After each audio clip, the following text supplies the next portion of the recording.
एक बार की बात है, एक राजा के यहाँ एक सेनापति था जो बहुत बूढ़ा हो चुका था। सेनापति ने राजा से कहा कि अब मेरी उम्र बहुत हो चुकी है, मैं किसी और को अपने तजुर्बे से किसी अन्य को तलवारबाजी सिखाना चाहता हूँ। जिस किसी को भी इसका अभ्यास करना हो या सीखना हो तो उसे मैं ये गुण सिखा सकता हूँ।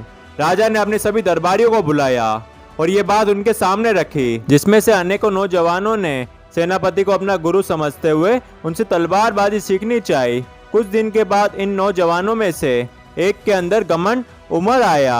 वह अपने आप को सेनापति से भी ज्यादा बुद्धिमान व अधिक बलवान समझने लगा।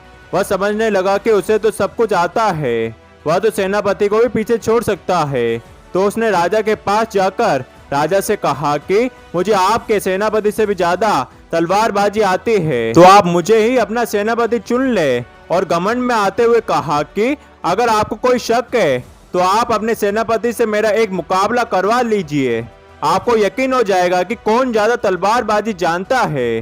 राजा ने थोड़ा सोचा और मुकाबले के लिए हाँ कर दी।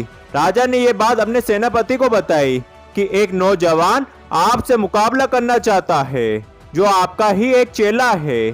सेनापति को कुछ समझ नहीं आया। थोड़ी देर बाद सेनापति ने मुकाबले के लिए हाँ कर दी। दिन और समय तय हो गया। अब नौजवान भी घबरा गया। वह सोचने लगा कि इतना बूढ़ा सेनापति भी मुझसे मुकाबला करने के लिए तैयार हो गया, अब मैं क्या करूं? वह सेनापति की हर कार्य को ध्यान से देखने लगा। उसको लगा कि गुरु ने कोई जरूरी जानकारी मुझे बताई नहीं है। अगले दिन गुरु लोहार के पास गया और बोला कि एक 15 फुट लंबी मियान बनाए। पर नौजवान भी इस बात को देख रहा था। उसने सोचा कि सेनापति लंबी तलवार के सहारे मुझसे जीतना चाहता है। फिर वह भी लोहार के पास गया और बोला कि एक 16 फुट लंबी तलवार और मियान बनाए। वह सोचने लगा कि अब तो मेरी जीत पक्की हो चुकी है। मुकाबले का दिन आ गया।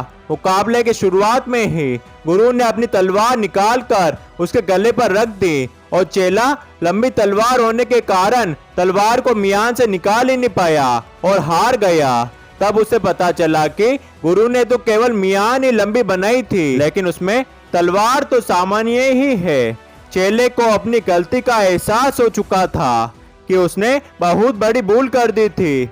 उसने अपने आप को अपने गुरु से भी ज्यादा महान मान लिया। वह गुरु से माफी मांगने लगा और गुरु तो आखिर गुरु ही होता है, उसे माफ कर दिया। दोस्तों, इस छोटी सी कहानी से हमें ये सीखने को मिलता है कि कभी भी अपने गुरु का या अपनों से बड़ों का असम्मान नहीं करना चाहिए। अपने आप को ये नहीं समझना चाहिए कि वह सब कुछ सीख चुका है, क्योंकि इंसान कितना भी बड़ा हो जाए, कितना भी सीख ले, लेकिन वह सब कुछ कभी नहीं सीख पाता। ऐसा इंसान जरूर कोई और होगा जो उससे भी ज्यादा जानता है। तो हमेशा अपने गुरु का या अपनों से बड़ों का आदर करना चाहिए, सम्मान करना चाहिए। धन्यवाद।